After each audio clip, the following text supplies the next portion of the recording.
you see it going? Yeah, for me, yeah, that the reason I focused on that because such a small thing changed my life. Right, a sixth grade teacher said, "You know what? You're kind of smart," and I believed her. I said, "I'm smart." Right, so she gave me that sort of opportunity. She sparked the idea in my mind. So that's why my first thing is the scholarship fund, because there are a ton of very intelligent kids that's coming out of these urban areas who can make it all the way if given the opportunity.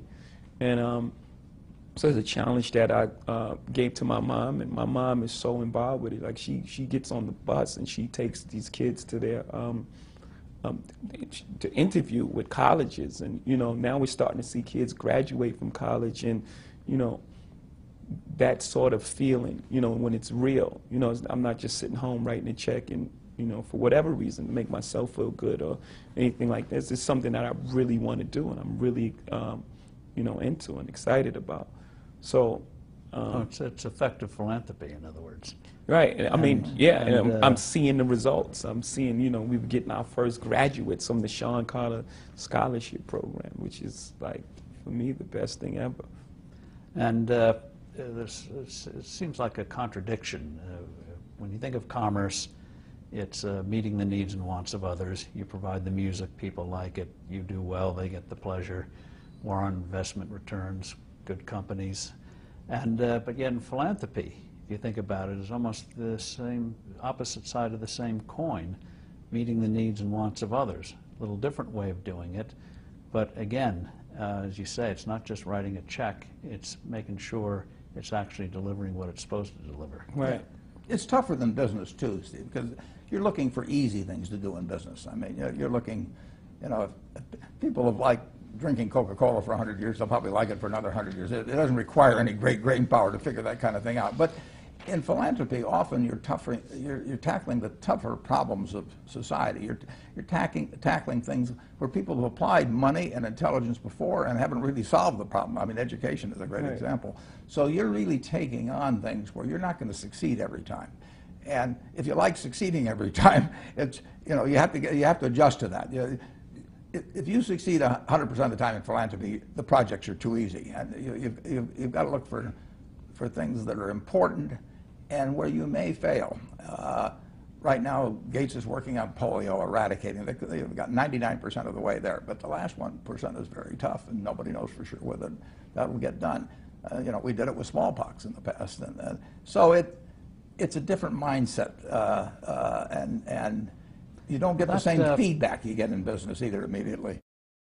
That gets also to a universal thing, learning from mistakes. One of the things you do in your annual report, which has become a classic, is you will discuss what went wrong, like Dexter, and what you learned, and what you learned from it. Sure. Tough to do. Well, it's very important to recognize mistakes. I mean, if somebody goes around and says, I never made a mistake, I mean, you quit listening to them. I mean, they're in a dream world. So, so facing up to it, it's a little like in terms of discussing issues. You should be able to discuss the other fellow's position just as well as you can discuss your own. So, I mean, that's part of thinking well, and certainly part of making good decisions in business is recognizing the poor decisions you've made and why they were poor, and that doesn't mean you never do the same thing. I mean, because sometimes it was a freak situation. But I have made lots of mistakes. I'm going to make more mistakes. But Babe Ruth struck out a lot of times. I mean, it's the name of the game that you do it. You don't want to expect perfection in yourself. You want to strive to do your best. But it's too demanding to expect perfection in yourself. And it does some good to recognize them and not start trying to go around kidding people about them. Getting the message out. You've done a very high-profile thing to get the message out on giving. Why, and where do you think it's going to lead? And then I want to ask Jay, very different audience, how do you get the message out on the importance of philanthropy, on helping people so they can have the opportunities you had? Absolutely. Well, the way I got the message out was to get a copy of Forbes and look down that 400 list and start making phone calls. Thank you. And Bill Gates and Melinda did the same thing, and we've only called 80 or so people so far, and some of them I know, some of them I don't know. And we've gotten way better reception. To some extent, we high-graded the mine, as they say in the mining business, so we picked people, in many cases, but not all cases, where we knew that they had pretty strong philanthropic interest. But it was very low-key, and we just asked them if they would sign a pledge, not legal but moral, that they would give away at least half of their net worth, either during their lifetimes or at death. And about half of the people that we called, maybe slightly over half, have said they'd be delighted. And we've asked them to tell their own story, and the stories are fascinating. I mean, how people got to that decision, how they evolved, how their family was involved in it, how maybe personal experiences had shaped that. But it was really very encouraging. I don't think you'd find that in any other society in the world other than the United States. And we'll see how far it goes, but it will go further. But even if it only went as far as it's gone, it will have an impact, Steve. So you think that even those who were giving are now, in effect, in their minds, upping it? I think, certainly in some cases, I know that's the case. And the very fact of getting involved and spending more time thinking about it, talking with your family more about it, I don't think it ever leads to reduced giving. And I think sometimes well, I've seen examples of it here, it's led to more.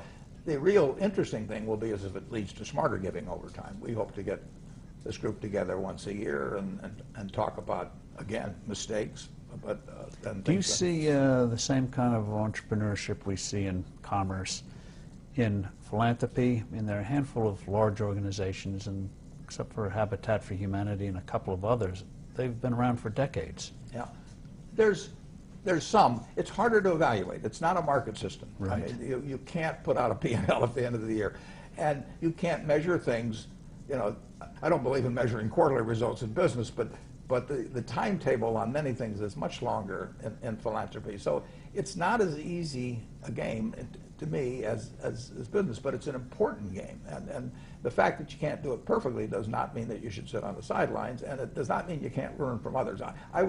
I've already learned something from the 3 or 4 dinners we've had and talking to people, but the stories are interesting. People do things that are amazingly effective. They do things where they bomb for one reason or another. But we will have smarter philanthropy in this country 10 and 20 years from now, I think, than we have now. And I think in a small way this will contribute to it. So keep publishing the list so I can milk it.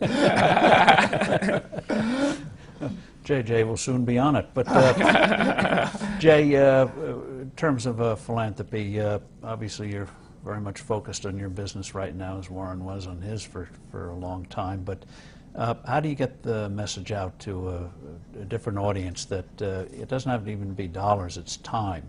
And what your teacher did, taking you and showing you another world, or your mother getting you emotionally with your father in a way in which you could move forward in your life and improve your life. Yeah, I think the first step for us, because as far as entertainers, we're like the first generation to really capitalize off our talent. For many years, artists they were dying broke because the record company took advantage of them in some way, form, shaping up, right?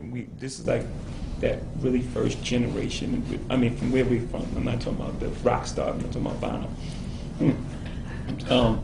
So the first thing for us, for me, I believe, is to lead by example and show how these things have an effect on people's lives in a real way, and to tell that story of this is the neighborhood that made me, and I know there's future generation of stars in this neighborhood as well that we must help out as well. If given the opportunity, what someone can be if given the opportunity. So my first thing is to show by example, and then I'm gonna slowly pull a guy like me and Puff made the. I think we could have done more. I think we could have visited and been there closer, but we've made a huge pledge to, Katrina together. When we did that united front and we made a donation together, it showed hip hop that sort of power of how we can get together and do these sorts of things. So again, my first thing is to do it by example and show it how it works and show the example of, you know, how opportunities change.